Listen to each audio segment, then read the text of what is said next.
Nurimah Mentajim, jemaah haji asal Pagar Alam yang hilang di Tanah Suci sampai saat ini belum juga ditemukan.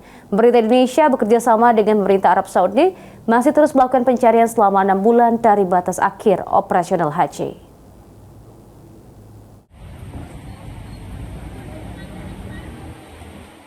Jemaah haji lansia dari embarkasi Palembang bernama Nurimah Mentajim yang hilang di Tanah Suci sejak tanggal 28 Mei lalu. Hingga saat ini masih dilakukan pencarian oleh pemerintah Indonesia bekerja sama dengan pemerintah Arab Saudi.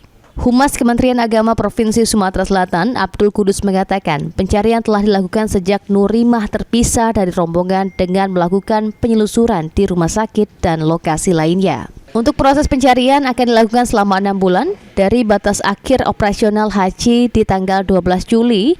Apabila masih tidak ditemukan, pemerintah Arab Saudi akan mengeluarkan pernyataan resmi.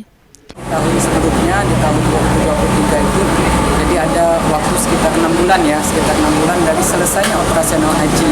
Jadi kalau operasional haji itu selesai di 12 Juli, mungkin sekitar 6 bulan kemudian itu pihak Arab Saudi, otoritas Arab Saudi biasanya akan mengeluarkan statement, akan mengeluarkan pernyataan resmi terkait keberadaan jamaah bersangkutan. Jadi kalau misalnya dinyatakan dalam meninggal, misalnya dinyatakan dalam keadaan meninggal, artinya kan pihak keluarga bisa melakukan pengurusan terkait asuransinya. Sementara itu, untuk barang-barang perlengkapan haji dari jamaah Nurimah Mentajim telah diserahkan oleh Kementerian Agama Kota Pagar Alam kepada pihak keluarga. Eki Saputra, PAL TV.